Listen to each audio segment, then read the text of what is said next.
ચાલો મિત્રો, આજે આપણે ભારતનું સ્થાન, સીમા અને વિસ્તારની ચર્ચા કરીશું. આપણા દેશનું નામ ભારત છે. વાયુ પુરાણના એક સંદર્ભમાં રાજા દુષ્યંત અને શકુંતલાના પુત્ર ભરતનો ઉલ્લેખ જોવા મળે છે, જેના નામ પરથી આ ભૂમિ એટલે કે ભારતનું નામ ભારત પડ્યું હશે એવું માનવામાં આવે છે. ભારત અને પ્રાચીન કાળથી અત્યાર સુધી આર્યાવ્રત, જંબુદ્વીપ તથા ભારતવર્ષ જેવા અલગ અલગ નામોથી પણ ઓળખવામાં આવે છે. ખાસ યાદ રાખજો મિત્રો, પ્રાચીન કાળમાં ભારતને આર્યાવ્રત, જંબુદ્વીપ અને ભારતવર્ષ તરીકે ઓળખવામાં આવતો હતો. વિશેષ: ભારતનો પર્યાયી શબ્દ ઇન્ડિયા શબ્દની ઉત્પત્તિ યુનાની શબ્દ ઇન્ડોઈ થી થયેલી હોવાનું માનવામાં આવે છે. સિંધુ સભ્યતાની સંસ્કૃતિને પણ ઇન્ડસ વેલી તરીકે ઓળખવામાં આવે છે, જેનું સમયાંતરે અભ્રંશ થઈ ઇન્ડસમાંથી ઇન્ડિયા થયું હશે. ભારતના બંધારણમાં અનુચ્છેદ 1 મુજબ ભારત અર્થાત ઇન્ડિયા એ રાજ્યનો બનેલો એક સંઘ રહેશે તેવો ઉલ્લેખ છે. ભારતનું ભૌગોલિક સ્થાન: ભારત એ પૃથ્વીના ઉત્તર પૂર્વ ગોળાર્ધમાં તેમજ એશિયા ખંડના દક્ષિણ ભાગમાં આવેલો છે. ભારતનું સ્થાન 8 ડિગ્રી 4 મિનિટ ઉત્તર અક્ષાંશથી 37 ડિગ્રી 6 મિનિટ ઉત્તર અક્ષાંશ વચ્ચે તથા 68 ડિગ્રી 7 મિનિટ પૂર્વ રેખાંશથી 97 ડિગ્રી 25 મિનિટ પૂર્વ રેખાંશ વચ્ચે આવેલ છે. ભારતની મધ્યમાંથી કર્કવૃત રેખા પસાર થાય છે, જે 23 ડિગ્રી 30 મિનિટ ઉત્તર અક્ષાંશ વૃત્ત પર આવેલ છે, જે ભારતને લગભગ 2 સરખા ભાગમાં વિભાજિત કરે છે. કર્કવૃત રેખાથી ઉત્તરનો ભાગ વધારે પહોળો છે તથા દક્ષિણનો ભાગ પ્રમાણમાં સાંકડો છે. વિશેષ: કર્કવૃત ભારતના 8 રાજ્યો જેમાં ગુજરાત, રાજસ્થાન, મધ્યપ્રદેશ, છત્તીસગઢ, ઝારખંડ, પશ્ચિમ બંગાળ, ત્રિપુરા તથા મિઝોરમમાંથી પસાર થાય છે. અક્ષાંશીય વિસ્તારને આધારે ભારતના દક્ષિણ ભાગને ઉષ્ણકટિબંધીય તથા ઉત્તર ભાગને સમશીતોષ્ણ કટિબંધીય વિસ્તારમાં વિભાજિત કરી શકાય છે. 22 ડિગ્રી ઉત્તર અક્ષાંશનો દક્ષિણ ભાગ ધીમે ધીમે સાંકડો થઈને દ્વીપકલ્પ બને છે અને હિંદ મહાસાગરને 2 ભાગમાં વહેંચે છે, જ્યારે પૂર્વ બાજુનો ભાગ બંગાળની ખાડી તથા પશ્ચિમ બાજુનો ભાગ અરબ સાગર તરીકે ઓળખાય છે.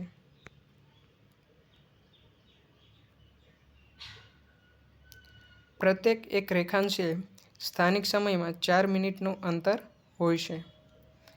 ભારતના પૂર્વ અને પશ્ચિમ છેડા વચ્ચે આશરે 30 ડિગ્રી રેખાંશનો તફાવત હોવાથી અંતિમ બંને સ્થળોના સ્થાનિક સમયમાં લગભગ 2 કલાકનો તફાવત જોવા મળે છે. નોંધ: NIOS મુજબ ભારતના પૂર્વ અને પશ્ચિમ છેડા વચ્ચે આશરે 29 ડિગ્રી રેખાંશનો તફાવત છે. સમયની આ સમસ્યાના નિવારણ રૂપે 82 ડિગ્રી 30 મિનિટ અથવા 82.5 ડિગ્રી પૂર્વ રેખાંશના સ્થાનિક સમયને દેશના પ્રમાણ સમય તરીકે ઓળખવામાં આવે છે અથવા જાહેર કરવામાં આવ્યો છે, જે ગ્રીનિચ રેખાથી 5.30 કલાક આગળ છે. ખાસ યાદ રાખજો મિત્રો, ભારતની પ્રમાણ સમય રેખા કુલ 5 રાજ્યોમાંથી પસાર થાય છે, જેમાં ઉત્તર પ્રદેશ, મધ્યપ્રદેશ, છત્તીસગઢ, ઓડિશા અને આંધ્રપ્રદેશનો સમાવેશ થાય છે.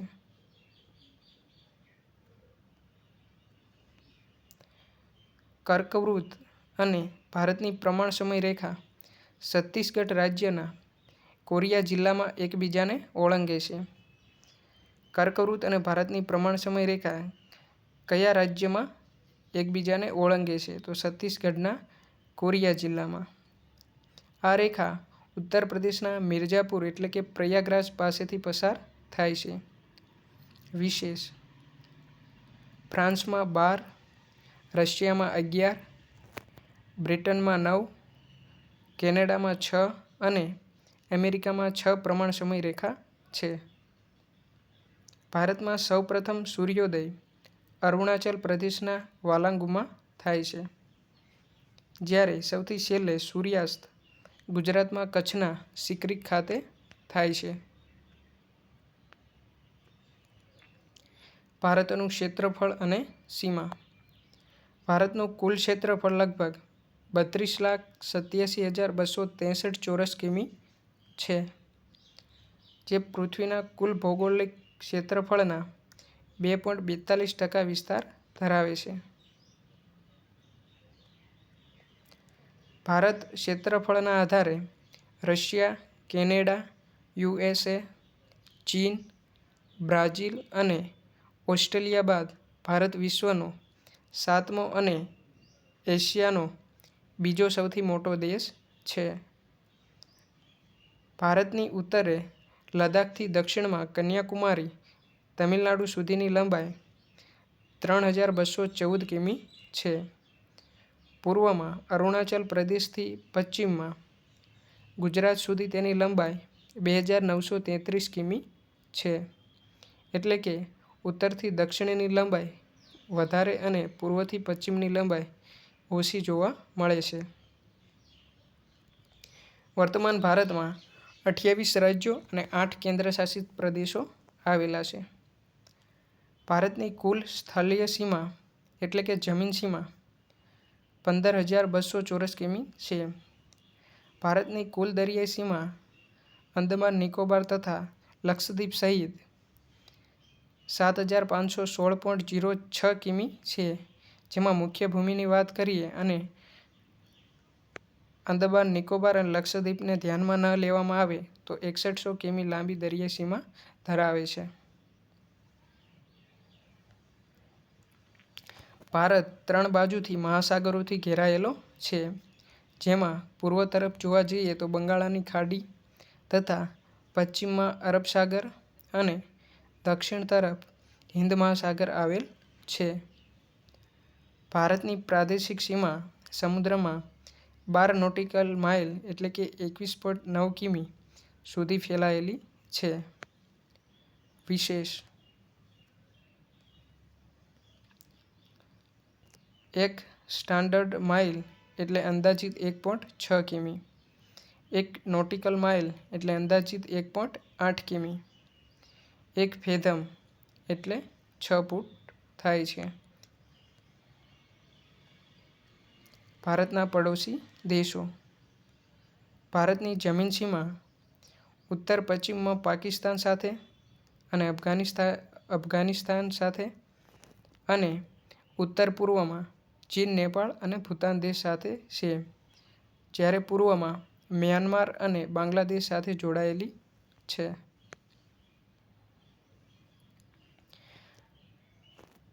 ભારતની સાથે મ્યાનમાર, બાંગ્લાદેશ, પાકિસ્તાન, નેપાળ, ભૂતાન અને શ્રીલંકા દેશોના વિસ્તારને ઉપમહાદ્વીપીય તરીકે ઓળખવામાં આવે છે. આ વિસ્તારનું ભૂપૃષ્ઠ, આબોહવા, પ્રાકૃતિક વનસ્પતિ, ખનિજો, માનવ સંસાધનો જેવી અલગ ખંડીય લાક્ષણિકતાઓના કારણે ભારતને ઉપમહાદ્વીપીય તરીકે ઓળખવામાં આવે છે. આ મહાદ્વીપનો 3/4 ભાગ ભારત રોકે છે. ભારત પોતાના 7 પડોશી દેશો સાથે આશરે 15,200 કિમી લાંબી સ્થલીય સીમા ધરાવે છે. નોંધ: કેન્દ્રીય ગૃહ મંત્રાલયના આંકડા મુજબ ભારતની જમીન સીમા 15,106.7 કિમી આવેલી છે. ત્રિપુરા ભારતનું એકમાત્ર રાજ્ય છે જે બાંગ્લાદેશથી 3 બાજુએથી ઘેરાયેલું છે. ત્રિપુરા અને બાંગ્લાદેશની સીમા શૂન્ય રેખા તરીકે ઓળખાય છે. ખાસ યાદ રાખજો મિત્રો. ભારત સૌથી લાંબી સીમા બાંગ્લાદેશ સાથે 4156 કિમી ધરાવે છે, જ્યારે સૌથી ટૂંકી સીમા અફઘાનિસ્તાન સાથે 106 કિમી ધરાવે છે. ભારતની દક્ષિણે હિન્દ મહાસાગરમાં આવેલ દ્વીપીય રાષ્ટ્રો શ્રીલંકા અને માલદીવ ભારતના પડોશી દેશો છે. ભારત અને શ્રીલંકાની જમીન વચ્ચેનું અંતર 29 કિમી છે. ભારત અને શ્રીલંકા એક સાંકડી પાલકની સામુદ્રધુની તેમજ મન્નારના અખાત દ્વારા અલગ થયેલા છે. ભારત અને વિશ્વ.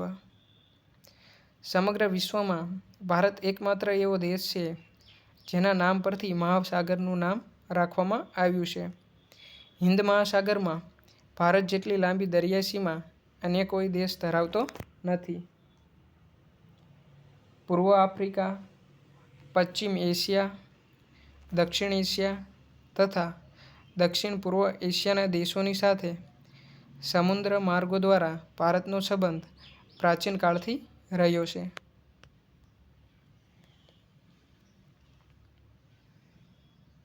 આંતરરાષ્ટ્રીય જળમાર્ગો પર ભારતનું સ્થાન પણ મહત્વનું છે. ઈસવીસન 1869માં સુએઝ નહેર શરૂ થવાથી ભારત અને યુરોપ વચ્ચેનું અંતર આશરે 7000 કિલોમીટર ઘટી ગયું છે. ખાસ યાદ રાખજો મિત્રો.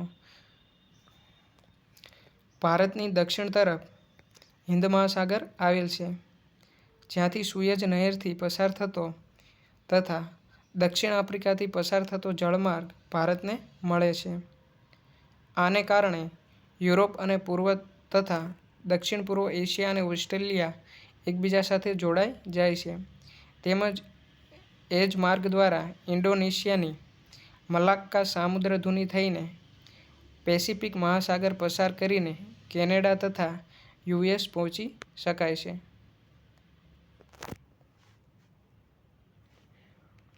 યુરોપ, આફ્રિકા, પશ્ચિમ એશિયા, પૂર્વ એશિયા, જાપાન, ઓસ્ટ્રેલિયાને જોડતા લગભગ તમામ હવાઈ માર્ગો ભારત પરથી પસાર થાય છે.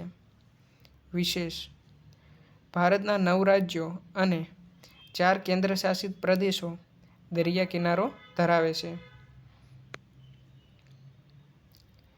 દરિયા કિનારો ધરાવતા 9 રાજ્યોમાં જોવા જઈએ તો ગુજરાત, મહારાષ્ટ્ર, ગોવા, કર્ણાટક, કેરળ, તમિલનાડુ, આંધ્રપ્રદેશ, ઓડિશા અને પશ્ચિમ બંગાળ તેમજ 4 કેન્દ્રશાસિત પ્રદેશોમાં દીવ દમણ અને દાદરા નગર હવેલી, લક્ષદ્વીપ, અંદમાન નિકોબાર અને પુડુચેરીનો સમાવેશ થાય છે, જેમાં ગુજરાત સૌથી લાંબો એટલે કે 1600 કિમી દરિયા કિનારો ધરાવે છે.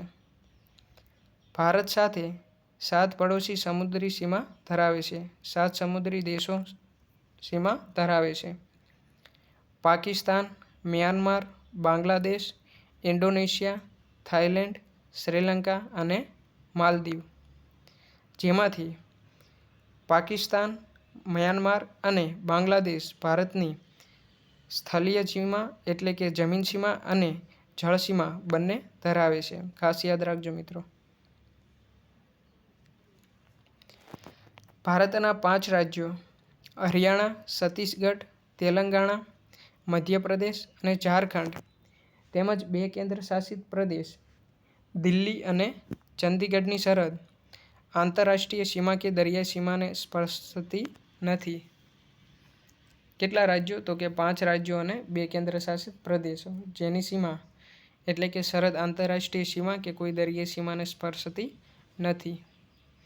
ક્ષેત્રફળની દ્રષ્ટિએ ભારતનું સૌથી મોટું રાજ્ય રાજસ્થાન તથા સૌથી નાનું રાજ્ય ગોવા છે. ક્ષેત્રફળની દ્રષ્ટિએ સૌથી મોટો કેન્દ્રશાસિત પ્રદેશ લદ્દાખ તથા સૌથી નાનો કેન્દ્રશાસિત પ્રદેશ લક્ષદ્વીપ છે. ગુજરાતનો કચ્છ જિલ્લો ક્ષેત્રફળની દ્રષ્ટિએ ભારતનો સૌથી મોટો જિલ્લો તથા સૌથી નાનો જિલ્લો પુડુચેરીનો માહે છે. ભારતના ઉત્તર પૂર્વી રાજ્યો અરુણાચલ પ્રદેશ, અસમ, મેઘાલય, મણિપુર, મિઝોરમ, નાગાલેન્ડ તથા ત્રિપુરાને સેવન સિસ્ટર તરીકે ઓળખવામાં આવે છે, જ્યારે સિક્કિમ રાજ્યને આ સેવન સિસ્ટરનો ભાઈ કહેવામાં આવે છે.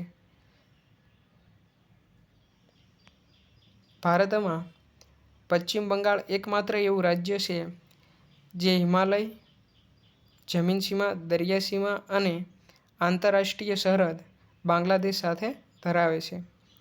ભારતનો એકમાત્ર કેન્દ્રશાસિત પ્રદેશ પુડુચેરી જે 3 રાજ્યોમાં ફેલાયેલ છે, જે અંતર્ગત મૂળ પુડુચેરી, તમિલનાડુ, કરાઈકલ, તમિલનાડુ, યમન, આંધ્રપ્રદેશ, માહે, કેરળનો સમાવેશ થાય છે.